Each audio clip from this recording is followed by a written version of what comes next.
Hi everyone, welcome back to another episode of LunchBytes. As always, in today's episode, we expect everyone to be aware of others, be welcoming and respectful, be understanding of differences, be friendly and patient, be open to all questions and viewpoints, and be kind and considerate to others.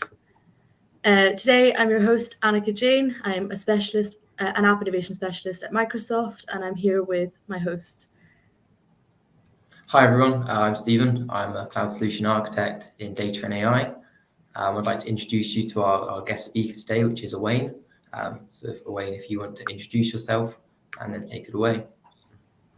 Hi guys, my name is Owain Osman-Walsh. I'm a cloud solution architect in the app innovation team in Azure. And today I'll be talking about zero trust on Azure Kubernetes service. Amazing. We'll let you get started. Perfect, thank you. Hi guys. So today, just to kind of get straight into the agenda, I'll be talking about primarily zero trust from a Microsoft perspective, zero trust in relation to Kubernetes and in terms of AKS, and I'll have a demo to kind of showcase some of the products and tooling that I'm talking about today, and then at the end we'll finish off with a quick recap. So to start with, I just want to kind of look at cloud security in numbers. And although we're kind of not focusing on ransomware primarily today, this kind of shows the scale of security attacks that we're kind of seeing at the moment. At the moment, we're seeing every 11 seconds, there's a corporate ransomware attack. And 45% of organizations have experienced a data breach or failed an audit relating to either data or applications in 2022. And what this kind of means is that this 45% has increased from 35% in 2021. And again, that kind of shows the scale of these attacks. But if we also look then in the top right, we can see that 39% of UK businesses are identifying cyber attacks. And this is down 7% from 2020. And that's really interesting. And there's a conclusion we can kind of draw from that, which is despite the fact that we can see from these kind of first two numbers that cyber attacks are increasing, businesses actually being able to detect the cyber attacks is decreasing. And there's kind of a number of reasons for that. But one of them to kind of highlight is this kind of evolution of the security perimeter. And if we kind of think back kind of 10 to 15 years ago, a lot of the onus in terms of security and security of your your tech stacks was based on where you're coming from. So we look at this kind of trusted environment inside the security perimeter and treating all traffic outside of it as potentially dangerous. But once that traffic is accepted and has maybe passed a firewall or two, it's then allowed to kind of freely roam and travel between our kind of connected devices and our workloads. We've seen in recent years an evolution to this idea of essentially layering security, and that's going to be a kind of common theme in today's presentation. Looking at just how we can kind of layer our zero trust kind of security standards and tooling to create this kind of multi-layered security approach that we see on the right.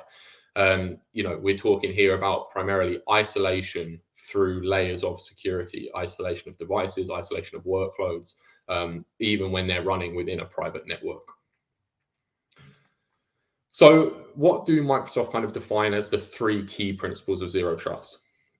We've come up with these three principles, and they can be applied to multiple different technical stacks, multiple different technology areas. And the first one of those is verify explicitly. And when we're talking about explicit verification, we're primarily talking about authenticating and authorizing based on all of the available data points if possible. So here we're talking about things like user identity, location, device health, workload data, and any kind of anomalies based on those specific sets of data points. Then when we talk about using least privilege access, here we're talking about limiting user access with just-in-time or just enough access type policies, doing things like risk-based adaptive policies, as well as data protection policies to help secure data and your kind of workloads. And then finally, and my favorite of these kind of three principles is the principle that we want to assume breach. We don't want to kind of build systems or design and architect, systems that are kind of primarily hoping that we don't have a security incident. We can see from the numbers previously how likely it is that we will have a security incident, or at least someone will attempt to create a security incident against our infrastructure. So with the assume breach principle, we focus on designing and architecting, our infrastructure, our applications, our data access, to minimize the blast radius and to segment access, so that, when we are essentially planning on whenever there is a breach, we can minimize the actual impact to our production workloads or to the data that is able to be accessed. So if we then look at kind of cloud native security specifically, we can see this kind of quite large and fairly alarming number in the middle here, from the Red Hat State of Kubernetes Security Report 2023. And that's that 90% of customers surveyed had experienced a security incident within their Kubernetes environment. And this is actually a 3% decrease from the previous year. But as we know from those numbers that we looked at earlier, this might not be as positive as it sounds, given the fact that we know that attacks are increasing, but detection is getting harder. We also know, based on kind of recent estimates, that this shouldn't necessarily be a surprise that we're seeing this kind of degree of kind of attacks or security incidents within Kubernetes environments, given that the current estimate sits at about 84%, which would be around 300,000 Kubernetes clusters that have publicly exposed API servers. And that's quite a mind-boggling statistic, really, that there's 300,000 kind of Kubernetes control plane API servers just sitting, available for anyone to kind of try to access or attack, through a denial of service attack publicly. So we start to then look at, well, what are the kind of layers that make up cloud native security? And due to the nature of kind of Kubernetes and hosting, a container orchestrator, we have these kind of 7 key layers. So we're talking here primarily around kind of automation and orchestration, visibility and analytics, data, networking, application and workload, so the actual application and workload that's running there, hardware, the hardware that you're running on, which is kind of easy sometimes to ignore in cloud environments because you don't have to manage that hardware yourself, and also identity. And just to pick out a couple of kind of key things to highlight here, when we're talking about visibility and analytics from a cloud native security perspective, we can start to think about things like constant monitoring and logging. Or if we think about networking, as we saw in that example earlier in the diagram, micro-segmentation and isolation of, down to a workload level. And certainly around application workload, this is a massive area in kind of Kubernetes, kind of in the Kubernetes threat plane, which is kind of understanding what runtime security can be put in place to prevent, compromised applications from being able to really inflict some damage or start being kind of used for malicious purposes.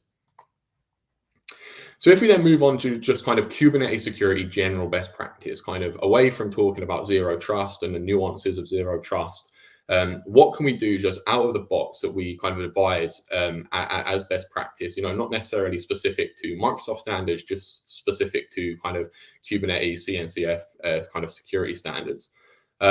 And the first thing that we can really think about here is private clusters. And this might seem obvious to a lot of people, but like I mentioned, with 300,000 publicly accessible API servers, private clusters will really reduce your attack surface.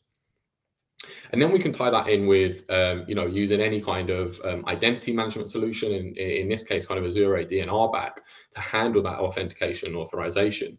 And if we kind of combine those two private clusters, those 2 points of private clusters and using Azure AD and some RBAC, we start to already really improve our security posture. Then we can think about limiting container runtime privileges. So here we're thinking about leveraging existing, out of the box Kubernetes security contexts. So we think about things like being able to limit, privilege escalation within our kind of deployment manifest. So restricting the ability for containers to take up, kind of privileged root roles.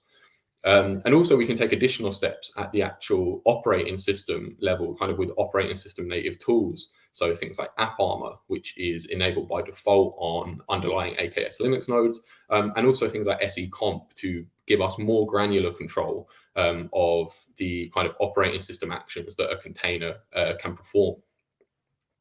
We can also then think about disabling local accounts. So this ties back into kind of a lot of the points around zero trust of, being able to verify explicitly. Kubernetes does come with local accounts, and one of those local accounts is an admin account, which kind of provides all-round cluster access.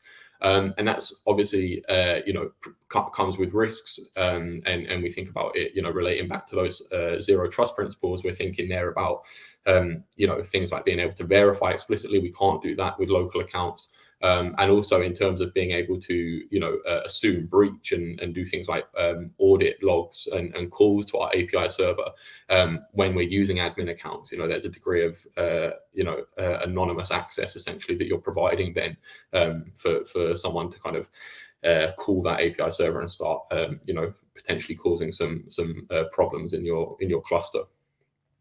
We also think about regular patching, which of course is just kind of infrastructure agnostic, staying on top of security patches, separating our node pool, so separating applications from our control plane so that we're not running applications within the kind of core Kubernetes services. And there's a couple of benefits to that. Of course, we think about things like escaping the host and the potential impact that could have if you're able to do that on a node that was also running your core Kubernetes services. But also from a performance aspect, it's also best practice to separate those out. And then finally, of course, we know that Kubernetes secrets and that secret object is not encrypted by default. So encrypting etcd, where we're potentially storing some of that sensitive data, is best practice. And even so, expanding on that really for kind of Kubernetes security, we certainly recommend using a secret store outside of the cluster, so that in the event that the cluster is compromised, in a particular namespace, for example, your secrets in that namespace aren't compromised.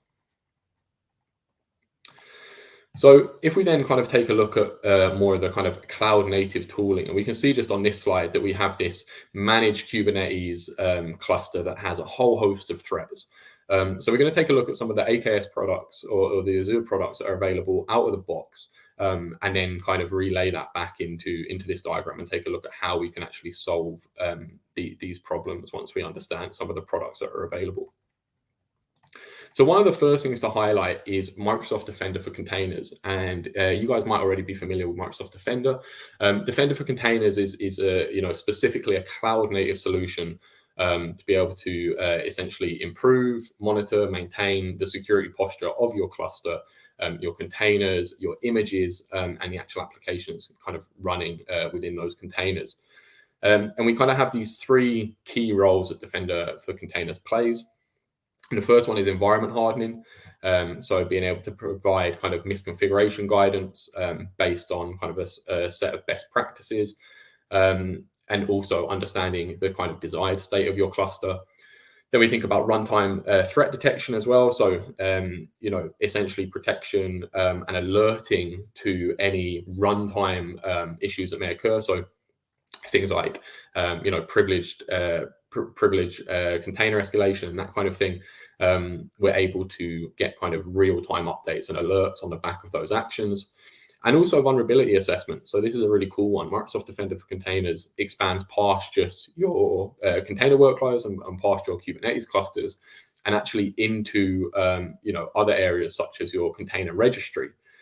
So you're able to kind of see, scan and assess any potential vulnerabilities in your container images against a list of known CVEs. And we'll see that in our demo a little bit later. But the really cool thing about Defender for Containers is that it's not just also for Azure. You can use this across your Kubernetes deployments. You can use it for AKS and the Elastic Container Registry, or you can use it for vanilla Kubernetes as well. So a really powerful tool to secure your kind of, or improve your Kubernetes security posture no matter where you're deploying. But if we kind of look at the architecture on Azure, we can see that Microsoft Defender for Containers kind of has these two key components. And the first one is the Defender profile. And this is where we're talking about runtime and real-time alerting. The Defender profile is running on each node, and you can see taking that data and collecting all the data and signals from those nodes and feeding it back to Microsoft Defender for Cloud. And then we also have the Azure policy add-on. which collects a kind of cluster workload configuration and all the admission controller policies. And what this Azure policy add-on is doing is that it's essentially enforcing any policies that you've defined at a cluster level or at a subscription level to protect your Kubernetes workload. So again, and we'll touch on it a little bit later, but being able to set policies to prevent privilege escalation in your containers or ensure that all containers have memory quotas and limits or network policies and those kind of things. So if we then move on, so we have the architecture, and we can then move on to basically the kind of meter attack framework covered by Defender. And we can see here that we have these kind of 4 key stages or 4 kind of attack methods based on the meter attack framework for Kubernetes. And then we can see at the bottom how Defender alerts kind of essentially answer some of those attack methods. So if we think about exposing high impact services, Microsoft Defender for Containers is able to alert you to the fact that you have high impact services that are exposed publicly. If we think about setting that baseline through log analytics and through understanding and through some kind of long-term monitoring of your cluster, we can start to understand or have a better idea about potential malicious images that are being pulled in and alert people, alert engineers to that possibility in real time. And then we also then talk about privilege escalation. And I kind of mentioned in the last slide about the potential of escalating of that privilege escalation and using Azure policy to maybe prevent that privilege escalation. But also at the same time, there are going to be certain use cases and certain namespaces that may be excluded from those policies. For example, things like Istio may require, depending on how you're deploying it, root privileges, and that could be deployed across multiple namespaces.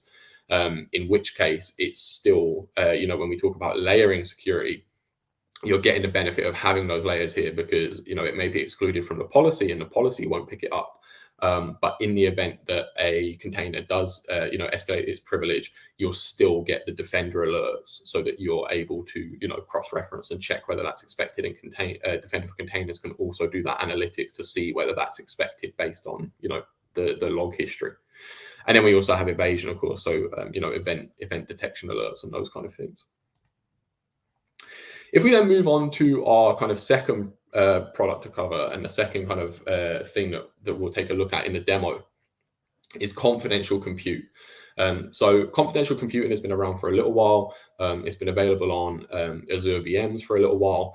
But confidential computing technologies essentially are helping us to evolve from computing in the clear to encrypting our data while in use. So confidential compute is fully isolated from ourselves at Azure through key encryption that actually takes place at the VM startup level. And the key thing to kind of highlight here is these keys are generated by the CPU or the GPU that you're using.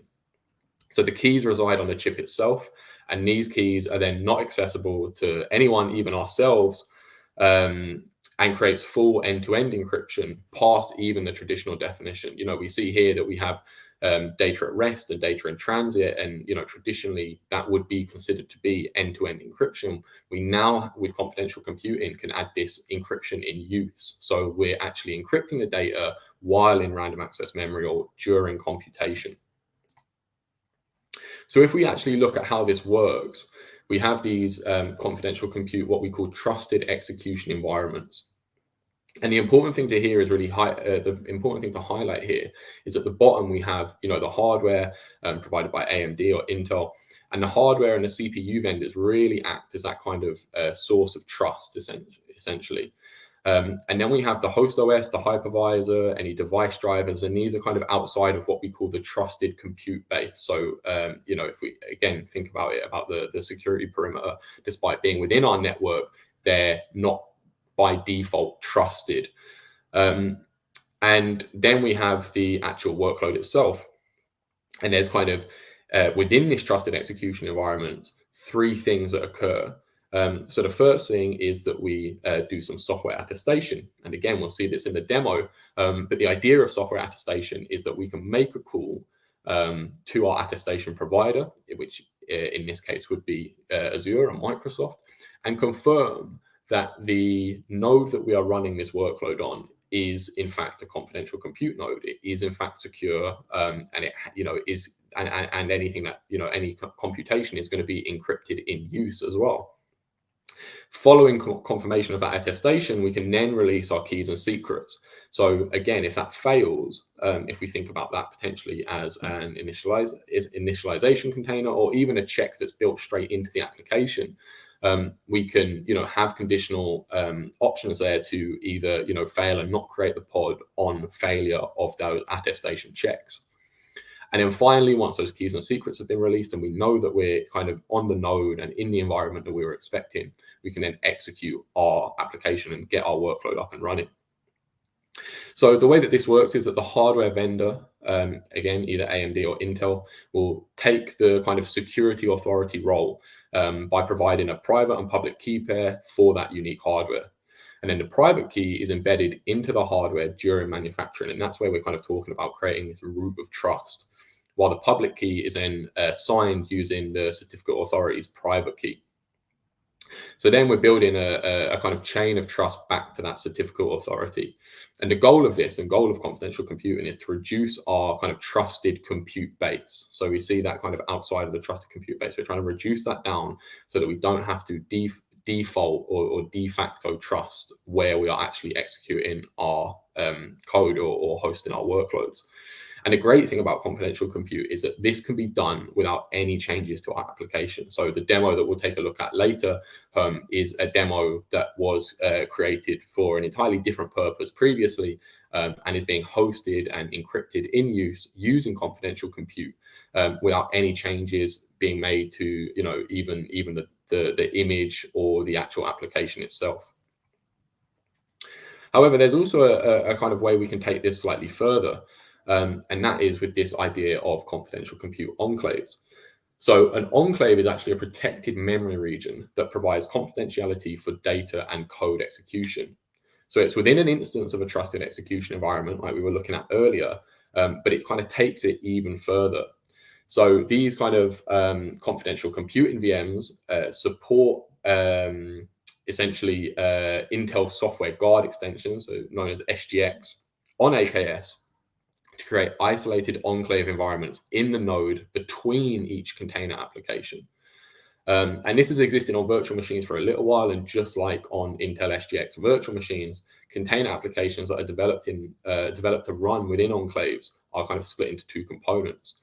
So you have the untrusted component called the host, and we can kind of see that on the left that, despite the fact that we are running this in a confidential compute kind of area, we still don't de facto even trust kind of the rest of the code that is running.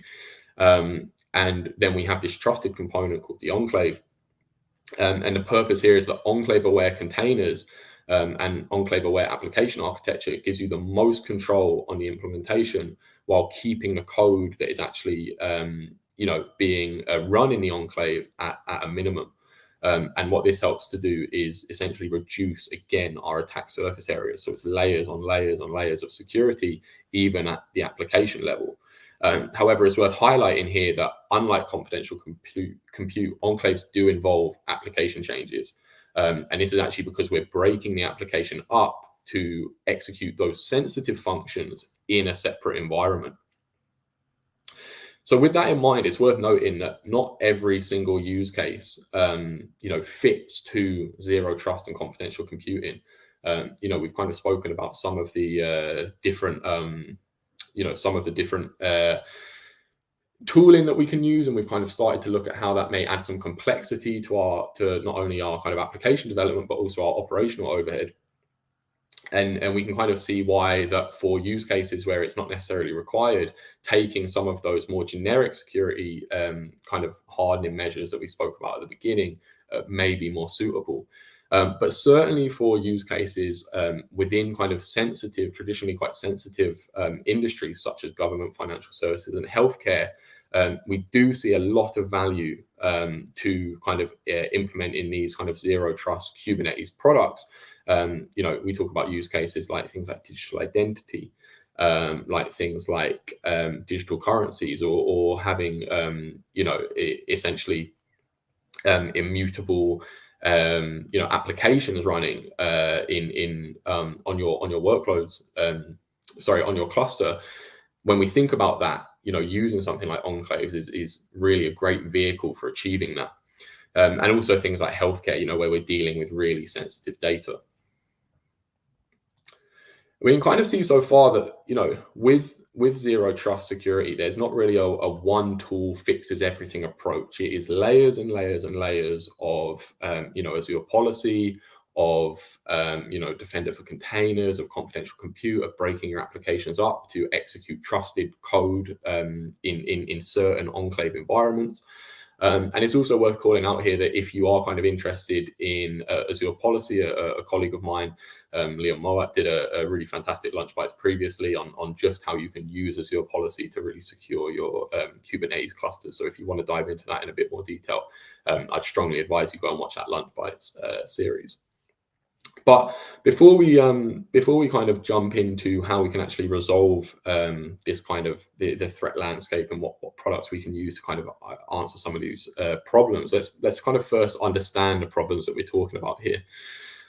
So, for example, we can see at the top left, we have kind of our CI/CD pipeline. We're talking here about vulnerable images or potentially misconfigured images. We also have our portal and our CLI, and we can think about compromised accounts. And then there's a whole host of different kind of attacks that we can think about at an app level. Exploiting vulnerable images, deploying backdoor containers, as it says, exploiting the application itself and trying to escape to the host. And that ties in those two other points there about unauthorized traffic. So the fact that by default in your Kubernetes clusters, all of your workloads will be able to, all of your services will be able to communicate with each other. And also node level attacks. So, escaping out of the host and then, seeing essentially what you're able to access from there. And we can also start to think then about environment misconfigurations and the type of risks that opens us up to. So what we're going to do is we're going to take this kind of one by one and start looking in practice kind of what we can do to actually mitigate some of these concerns. So to start with, we can look at our CI/CD pipelines, and we can use, again, Azure Defender for containers along with Azure Container Registry to, one, avoid having to make kind of public requests to container image repos. So bring all of our container images in-house into a private Azure Container Registry so that we have full control and, full kind of autonomy on what exactly is going into those images and understanding what we're actually deploying and building. But also using Azure Defender for containers for essentially vulnerability detection, again, within those images. So vulnerability detection scans will be carried out essentially within 30 days, once per image on any pushes, imports, or pulls of an image. So you'll get kind of like full reports, and you'll be able to see quite clearly what potential risks there are and what CVEs are known to be, a problem within any images that are being used. And we can even simplify this process with ACR tasks, so Azure Container Registry tasks, which essentially simplify the build and pulling in of images. And we can take that a step further now, as we're actually able to do that within private agent pools. So, if you kind of think about it in terms like GitHub runners and through GitHub Actions, you can have self-hosted runners or kind of the hosted runners that are provided for you. Previously, ACR tasks were running on hosted runners. And now we have the option of using private agent pools with VNet integration to even build our images within our network every single time. If we move on to the next stage of the kind of remediation, and we look at the portal and CLI and what we can kind of do here to counteract the risk of compromised accounts. And obviously here there's a kind of discussion around Azure AD and RBAC and making sure that we have the right roles in place and that we're using kind of least privilege access. And also, of course, having a private cluster, having disabled local accounts so that we're able to really audit anyone who does have access to our cluster. But the thing I want to identify here is, or promote here, is this idea of just-in-time access. And we're seeing this now as a security practice that's being kind of adopted at an increasing rate among our kind of more mature AKS customers. which is actually having a kind of empty cluster admin group. And the way that we're able to do that is because of the fact that we're deploying through kind of trusted CI/CD pipelines with federated credentials, and verifying that at runtime, and all potentially using kind of GitOps and having our GitOps operator making those calls to our repository to deploy those workloads. We're actually able to kind of have very limited human access into our cluster until a time comes where potentially logs aren't being sent and we need to debug that, because again, we want to move a lot of that management outside of our cluster if we can. So using something like log analytics for the most part to be able to go and take a look and debug the logs is great, but there may come a time where a cluster admin needs to go on and debug something a little bit further. And at that point, then we can use Azure Privileged Identity Management, enable that on our Azure AD group, and add in a user through Azure Privileged Identity Management for just-in-time access.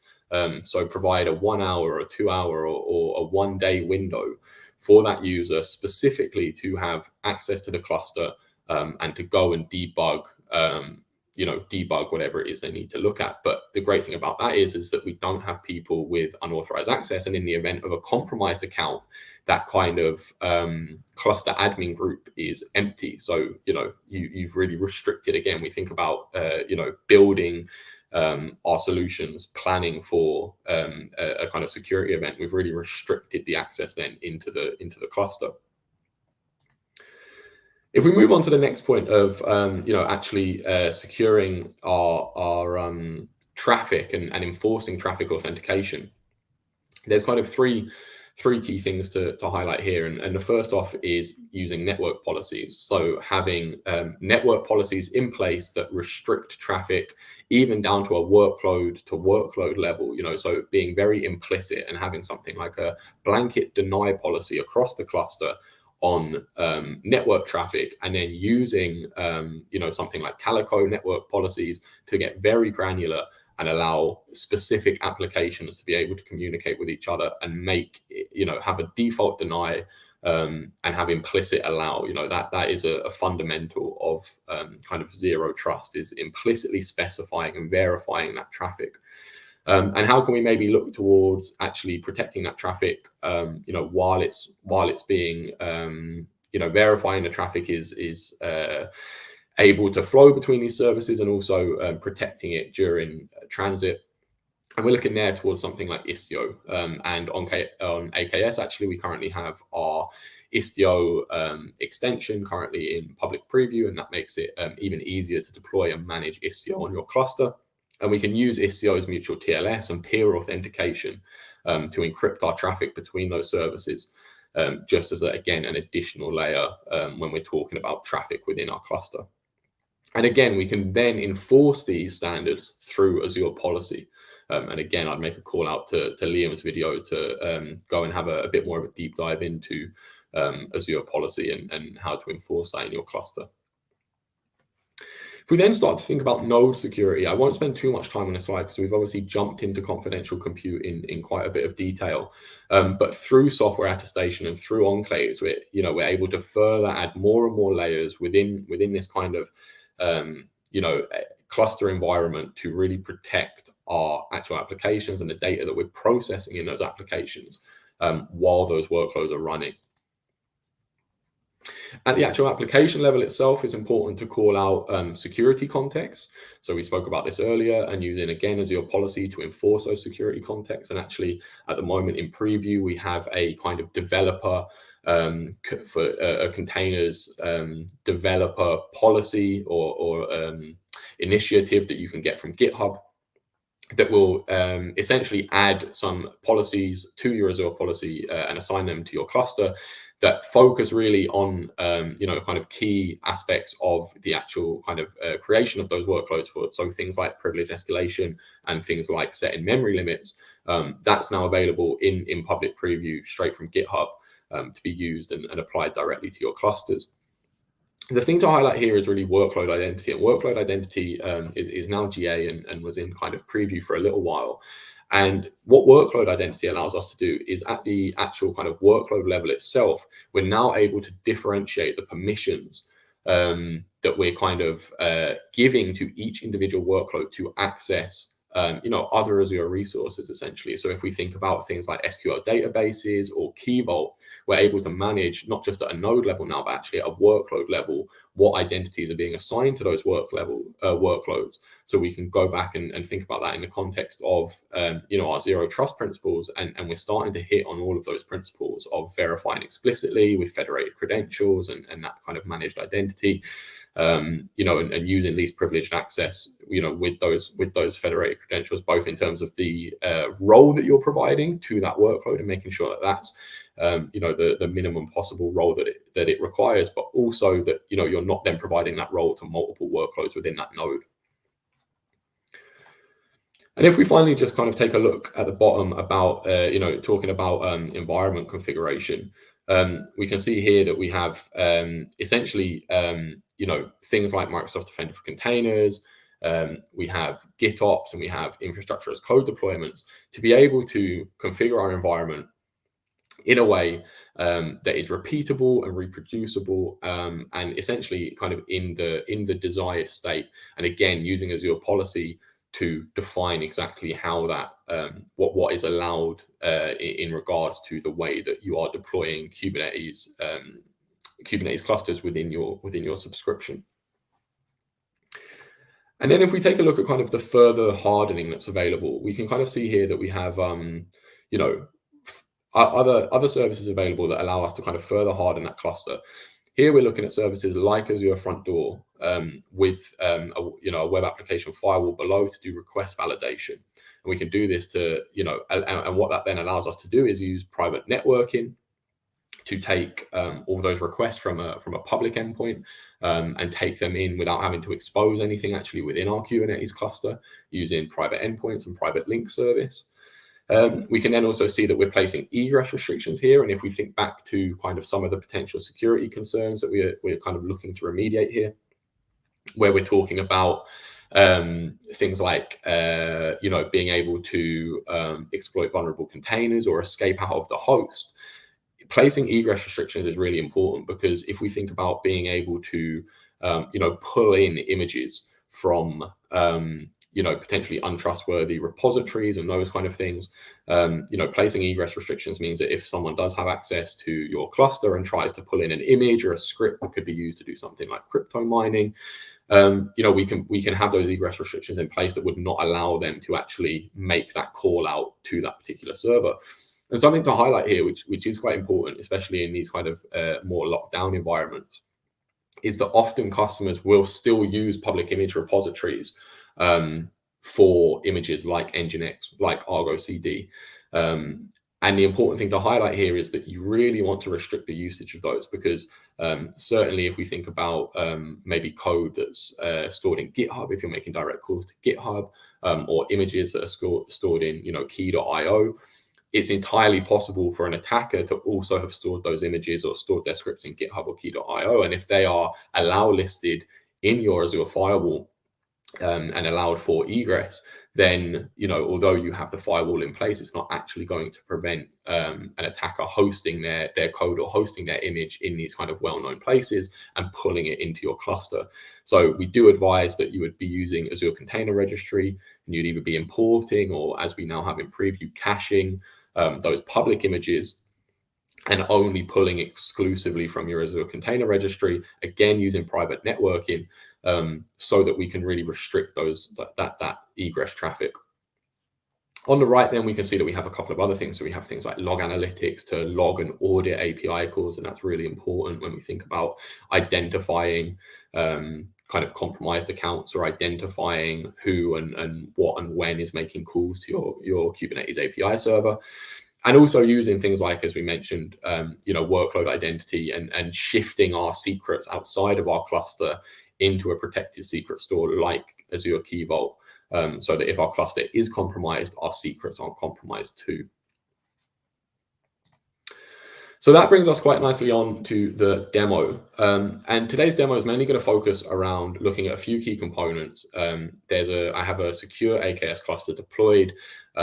We have a web application running on it. The web application has an OAuth 2 proxy in front to verify anyone who is trying to access it. And I've gone for kind of some of the more visual, security can be a bit of a dull thing to demo sometimes. So I've gone for kind of look at in this demo some of the things that are a little bit more visible, so we can start to understand how we can kind of implement these principles and practices in a kind of real world environment. So to start with, I just want to kind of show this front door off, and we have this front door, which is our content delivery network. And we can see, I guess, the kind of thing to highlight here is that within our origin groups, we're actually routing to a private endpoint, essentially. If we look at where this is actually heading, we can see that it's connected to this Azure Container Service private link service. And the other thing to look at here is actually the security policies that we have in place. And this is where we talk about expanding our kind of zero trust environment past just our Kubernetes cluster. You're only as strong as your kind of weakest component, whether that's, security, or whether that's kind of talking about resilience and high availability. It's a kind of key principle. So here we're using a web application firewall.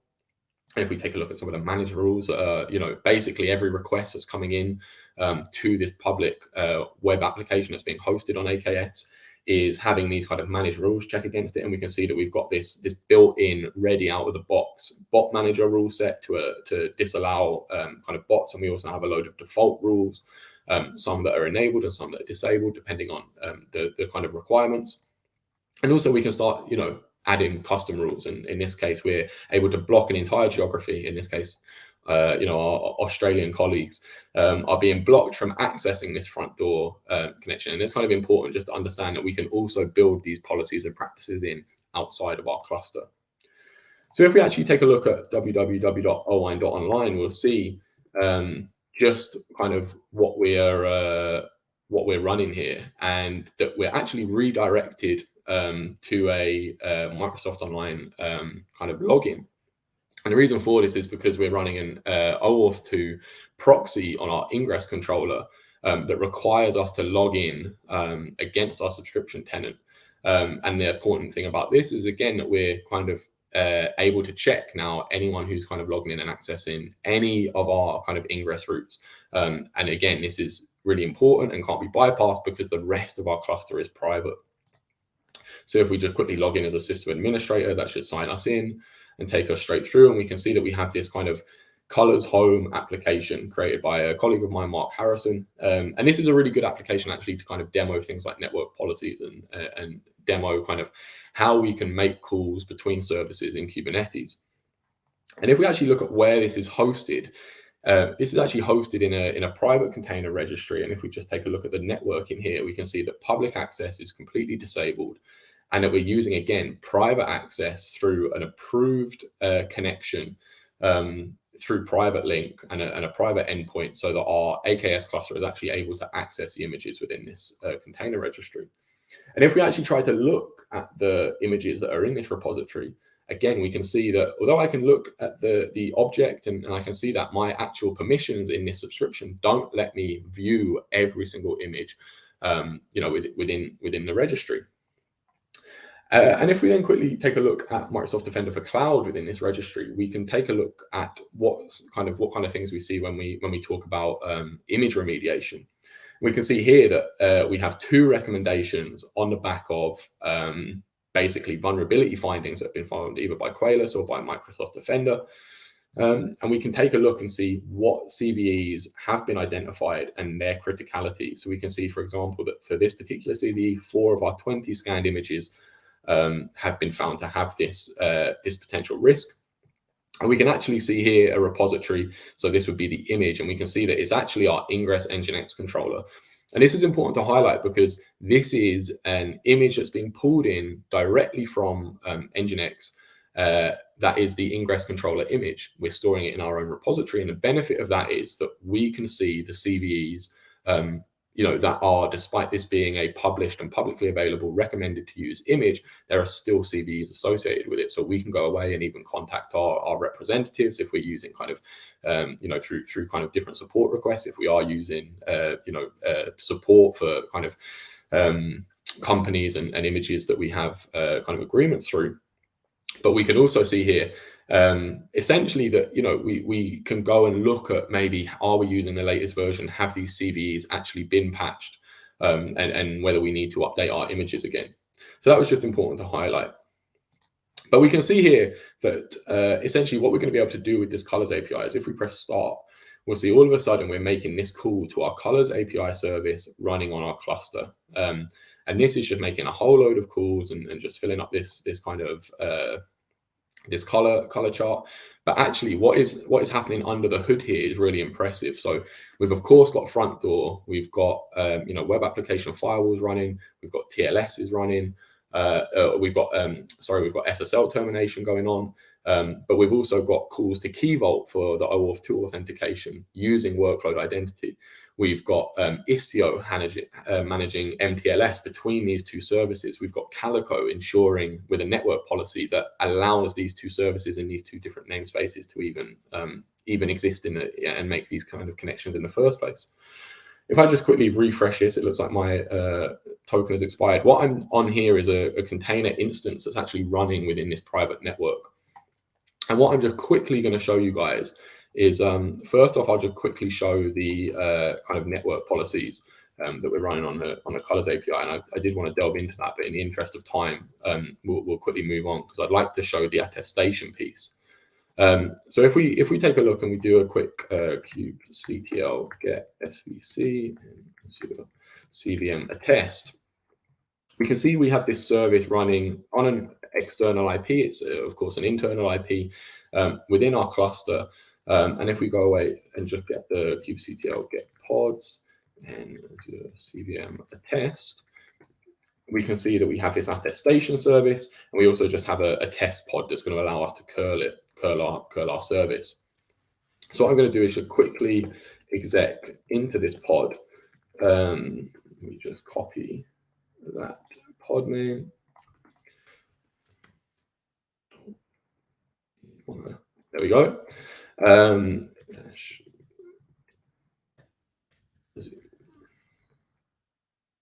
Actually, hold on. Let me just, for the ease of use, let me just copy the entire command out. I do have it to the side.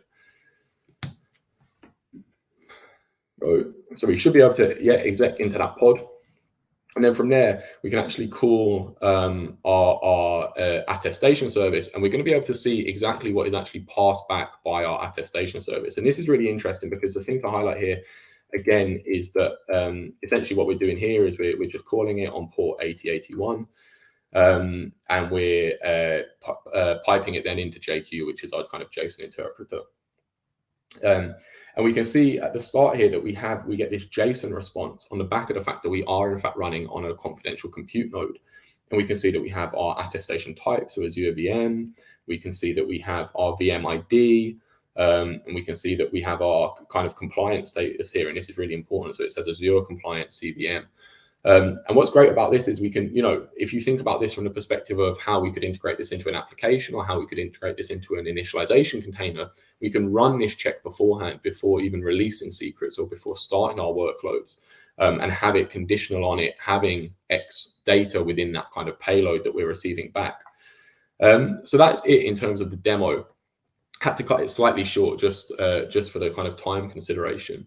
So if I jump back into the slides, we can kind of see here that just to kind of finish off, there's some important kind of call outs to make. The first thing is to maybe go away and take a look at this Microsoft threat matrix. So we have got a published threat matrix for Kubernetes that kind of runs through known threats and known remediations and ways that you can kind of increase and secure your security posture across lots of different factors. So it's worth going out and taking a look at that. It's also a question that we often get is how can we actually measure our security posture? And of course, the Center for Internet Security, CIS, have a benchmark freely available online that is built on community consensus on how to create a baseline of secure configuration guidelines for Kubernetes. So you can go away and take a look at that. And we also have a security baseline that you can apply to your cluster available on Microsoft.learn. And hopefully we'll be putting these links in once the video is uploaded. So go away and or feel free to go away and take a look at that. Don't go away yet. We also have an AKS Zero Trust demo, which I'm currently working on. And I've been working on this for the last few weeks, and it will probably be ready in a couple of weeks' time.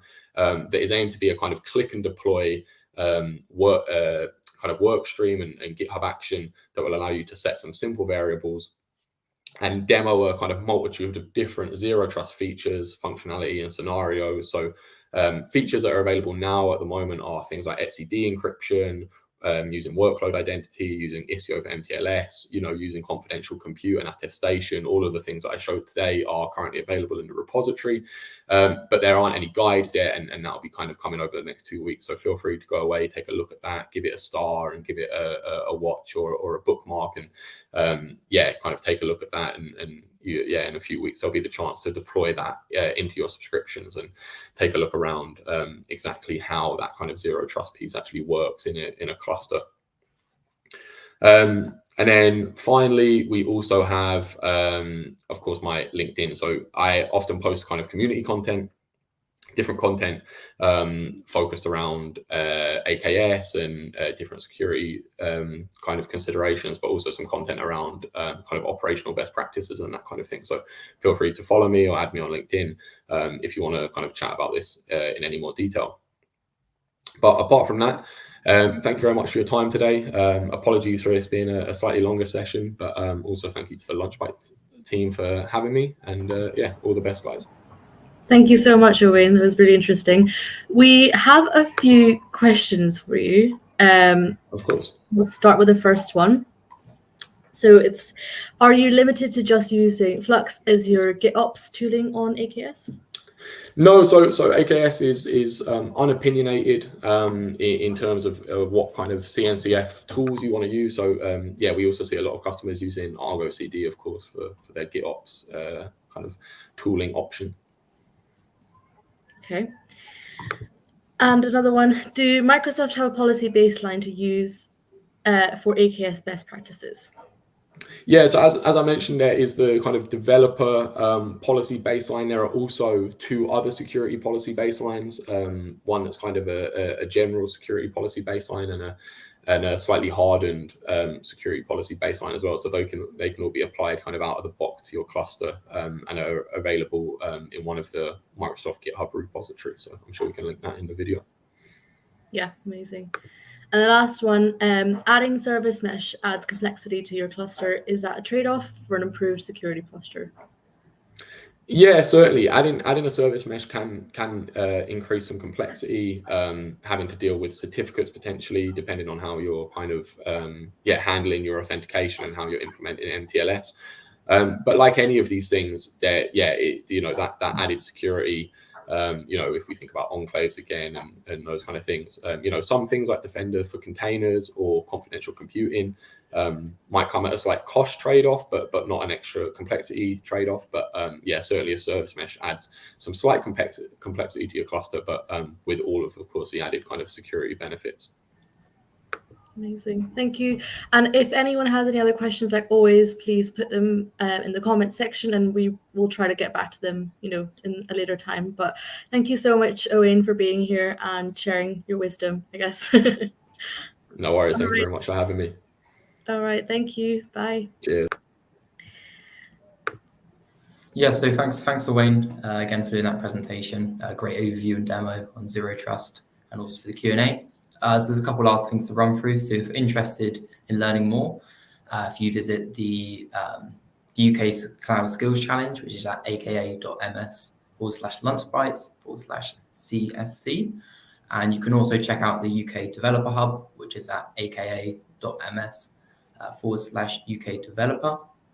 If there's anything else, comments, questions, suggestions, you can reach out to us at lunchbytes@microsoft.com. And then on community, so if you're based in the UK and want to join a community, if you visit aka.ms/UK community. And back to you, Annika. And that's it. I think this is our last episode of this season, and we'll be joining back in September, I think. So yeah, if you have any suggestions for any other topics, please, tell them to us, send us an email, and we'll be more than happy to do them. But yeah, thank you so much. Bye. Thanks, everyone.